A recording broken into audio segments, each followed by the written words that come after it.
Longevity came up in conversation as I was sitting there with my father and my brother. And out of nowhere, I thought of one person. It's funny how the brain works. Mike Burch. So I pulled my phone out and I showed them this guy. Now my brother and my father not only into lifting or powerlifting or weightlifting, nothing like that. So they would have never seen this guy before. So I showed this guy to them who looks like he is a 70-plus-year-old man, looks like a Santa Claus, old man, right? The video that I clicked on, he was benching 405 pounds. So I told my folks, I'm like, this is 180 plus kilos, 185, around there, kilos on the bench press. My best is 152. This is a 70-year-old man. That's the definition that I have in my mind of longevity. This is kind of what I envision myself, hopefully one day, still be walking into my garage, wherever I end up being at that point in my life, walking into a space that I call my own, laying down on the bench, doing some bench press, walking over to the squat, getting into a squat pattern, whatever it is, whatever poundage or kilos, whatever it is, I just want to be in the game for that long. I cannot begin to explain to you how inspiring that is for me to see a 70-year-old man not only training but moving insane weight. Now, initially I was like, that has to be fake. How can a 70-year-old man do this? It's so impressive. Even if it was 140 kilos, that to me is so stunningly impressive that it just puts a smile on my face and gives me hope that I can continue doing this the rest of my life. Somebody said to me, Ivan, can you get to 10,000 days? Man, I don't even think about time. This is not can I last this long? This is not a lasting thing. This is, I want to train tomorrow and I don't really care what day it is. Honestly, I can't explain to you my approach to this other than I literally, to this day, right now, I'm still looking forward to tomorrow's workout. That is kind of the level that I'm talking about. I'm not doing this for views. You can see my views are not good anymore. They used to be much, much higher. Now they're much lower. I am blessed for the community that I have. I am blessed that you're sitting there listening to me. Even if it's one person, I am blessed that I can share my passion, my way of life with you. So this is not about social media, making it big, driving Ferraris, going on podcasts. Bro. Got nothing to do with that. I legit want to do this. And somehow, once upon a time, I decided to share this with people. And now it's turned into a beautiful community. And I just want to, show you that this is something much deeper than, going on a competition, hitting a PR, being the biggest alpha, the biggest and the baddest. It's beyond that. It's not about that. It's not about social media. It's not about being the strongest guy on the street, on the block, in the suburb, freaking whatever country. This is just about coming in here, moving my body, trying my absolute best, working out the puzzle, which is the human body, working out a way forward, trying to get better, trying to assess everything that I have in front of me, extract the lessons from this, carry it over to problems of life. This is a pharmaceutical distribution from within. Every day I feel like I'm doing drugs, but the drugs are coming from within my system. I get rewarded with feel-good hormones every single day for doing this. The results are endless. The health benefits are endless. Whichever way I look at it, I'm much happier mentally. I'm healthier physically. I'm happier spiritually. It's just endless. And when I see a bloke in his 70s going at it and in this garage that it's barely lit, but you can make out 101 different powerlifting trophies in the back. It's just beautiful. And then I get home, from my parents' house. I haven't even spoken to, my son must have been listening. And I jump, put my shoes on, take care of the kids in the house, whatever we need to do. Make my way out, close the door behind me. And then a few minutes later, my son comes out. He's in a jumper and he just starts hanging around, starts helping me put the plates on. And I'm like, wow, this is so amazing. I thought about Mike Burch and I'm like, how sick would it be to have a training partner, my son, being around me, training, sharing. Like literally, I can't explain to you, but this is my definition of happiness. Like there's nothing else I want in life, literally. My boy being around me, me teaching him a few things. He's 8 years old now, right? So, Dad, can I do this? Can I do that? Can I lift this plate? Oh, I'd rather don't. Please don't hurt yourself. Okay, let me talk about the technique. Let me talk about he's just all natural, passive. I never asked him to come out. I never asked him to do anything. He's just passively coming along on the journey. And that to me is just,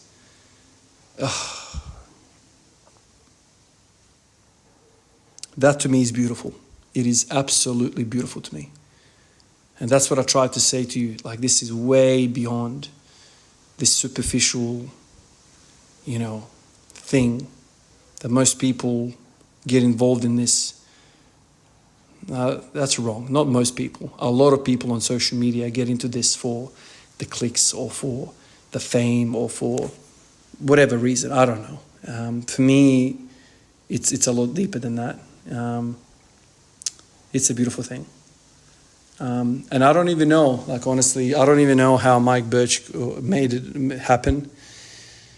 4 or 5 kilos at 70 plus. I don't even know what his freaking max was when he was in his heyday. But if you're lifting in your 70s, probably you've done 50 years plus of lifting. Maybe I'm wrong. Maybe it was less. Maybe he picked it up later in life. I'm not sure. But the first thought that I had in my mind was it would be freaking amazing to sit down with somebody like that that's put in, damn near half century, probably, into anything. It's just worth speaking to somebody like that. You know what I mean? Experience teaches you. He would have made 1,001 mistakes. He would have learned. He would have gotten injured. He would have sorted that out, moved on to something else. He would have tried every program that he heard. He would have tried every exercise they would have heard. He would have had many plateaus, even though, everyone talks about continual progress, bro, you can't continually progress for 50 years. You're going to have plateaus. Okay, you're progressing continually, sure. But there are going to be massive periods where it's just a flat line. Otherwise, you'll be lifting 2 tons by the time you're 70. So it doesn't work like that. So a plateau is normal. Despite what everyone else tells you, it is normal. Because if you graph from 20 kilo bench press all the way to 180 kilo bench press, and you insert 20 years or 30 years or 40 years, there's no way it's going to be a linear progression. You can't be putting on a gram every day. It just doesn't work that way, especially with setbacks and whatnot. So talking to somebody like that would be a pleasure. And it just goes to show you, mastery of anything in life takes a long time. And when I look at Mike, sure, he's not the strongest, right now. But he's a master.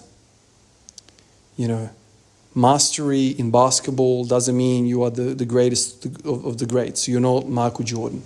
You could be a master and not even be ranked in the top 100. You're a master of the game. You're a brain of the game. You're a student of the game. You know the answers. Even though you could not exhibit them yourself, you still might be a master. You've dedicated a lifetime into a skill, into an art. That is beautiful. That means something. There is weight behind you. And I don't really care what you're doing. You could be, I keep saying, I don't know why I keep using this damn example. You could be bloody making chairs. You might be a woodworker. You've spent 50 years making chairs out of wood. I will sit down and I will listen to you for hours on end talk about woodworking. I would much rather listen to you talk about woodwork than somebody who's got a PhD in woodwork. There are certain things in life that textbooks are not the be and all. Somebody in the industry, somebody who's done it over and over again for many, many years, sure. If I'm talking about physics and mathematics, give me a couple of PhDs around me and I'll listen. But these skills with our hands, these creative things, manufacturing things, these things, they you have to practice over and over again, are best taught by people who have lived it. I'm trying to think of other examples where maybe you need a combination of both. Maybe something like medicine.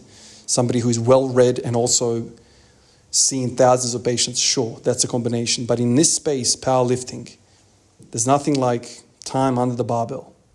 So somebody like Mike Burch, to me, just radiates respect. Regardless of what he's going to tell me about whatever method or whatever he thinks, dude, I don't really care what flavor of methods he's going to give me. I just want to listen to the guy. And that's kind of what I felt towards Louis Simmons. And many times a year, I would go into these periods where I listen to every freaking podcast that I can get on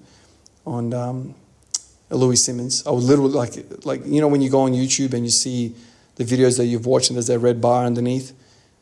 Like every single video of Louis Simmons, there's a red bar underneath. I'm like, shit. And then a lot of the stuff is like an hour long, so I don't even know what the content is. There's so many like special nuggets inside videos that I kind of misrepresented of the title. And so I'd go digging through it, and then I end up watching something about squatting, even though I was there looking for bench press tips. And I'd sit there and I'd listen to him, and then people will kind of like throw questions at him. Initially, I remember when I watched Louis Simmons, it would be like very, very hard for me to understand the guy because he's got a like certain cadence with words and maybe his accent. I don't even know like where exactly he's from. I think he's from Ohio. Is it Ohio? That particular maybe the accent, or I don't know, like cadence of speech. It took me like a little bit to kind of fully understand the man, but then you get over that and you start to just absolutely get mesmerized by a guy who's given everything for a long time and free of charge. Like, this is the thing. There's no paywall. This guy's literally just talking because he loves it. Not because he's trying to make $1. He loves it. It's a beautiful thing. It puts a smile on my face. It inspires me. I want to be like that. When I'm older, I want to be somebody that's given all these years. And so when people ask me, I can tell them, especially being 70. Imagine if I could squat 180 at 70. Like that to me is freaking amazing. And I know everyone's like, oh no, that's dangerous. Nah, dude, strength is never bad on any level. If you can bench 180, squat 180 at 70, you are so far away from falling over and breaking a hip. The research says it, right? The research will tell you that a stronger hip is going to be a more resilient hip to falls and whatever. And somebody that works in medical industry can tell you, man, the moment you fall over and you break your hip, you're basically cooked. You're basically gone. And there's so much studies about, correlating your leg size, your upper leg size, so like your quads, to longevity. The stronger your quads are, the longer you will live. And it's purely because of that. Because if you have strong set of quads, that means you are active. If you're active, that means you're less likely to die. You are healthier. And there's so much research to kind of represent that. And I'm looking at Mike Burch and I'm like, God damn, he's squatting something that a 20-year-old can't. So he's not falling, breaking anything. That to me is just awesome on so many levels, man. It's just, how many times you see somebody that is in their 70s and you're like, that man is the coolest one in the room. Like that's a rare thing, especially for the youth, right? To me, I'm like, that is the coolest guy around. That's just awesome. Appreciate you guys like always, and I'll catch you in the next one. Peace out.